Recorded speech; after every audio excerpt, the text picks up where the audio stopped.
ইয়েমেনের আল হোদেইদা বিমানবন্দরে হামলা চালিয়েছে যুক্তরাষ্ট্র। শনিবার এ হামলা চালানো হয়েছে বলে জানিয়েছে দেশটির বিদ্রোহী গোষ্ঠী হুতি নিয়ন্ত্রিত গণমাধ্যম। বার্তা সংস্থা এএফপিও এ হামলার খবর নিশ্চিত করেছে। এএফপি জানিয়েছে, ইয়েমেনে ব্যাপক হামলার ঘোষণা এক সপ্তাহ আগেই দিয়েছিল ওয়াশিংটন।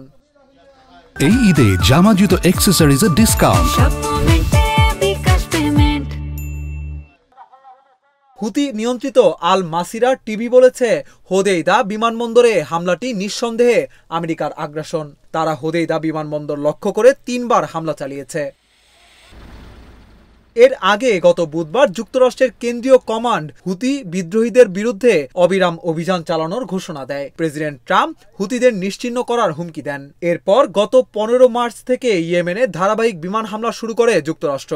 মার্কিন কর্মকর্তারা জানান, এসব হামলায় জ্যেষ্ঠ হুতি নেতারা নিহত হয়েছেন। এদিকে হুতি স্বাস্থ্য মন্ত্রণালয় জানিয়েছে, মার্কিন হামলায় ইয়েমেনের 53 জন নিহত হয়েছেন। 2023 সালের অক্টোবরে গাজায় ইসরায়েলি হামলা শুরু হওয়ার পর থেকে হামাসের সমর্থনে লোহিত সাগরে চলাচলকারী ইসরায়েলি জাহাজগুলোর ওপর হামলা চালাতে শুরু করে হুতিরা।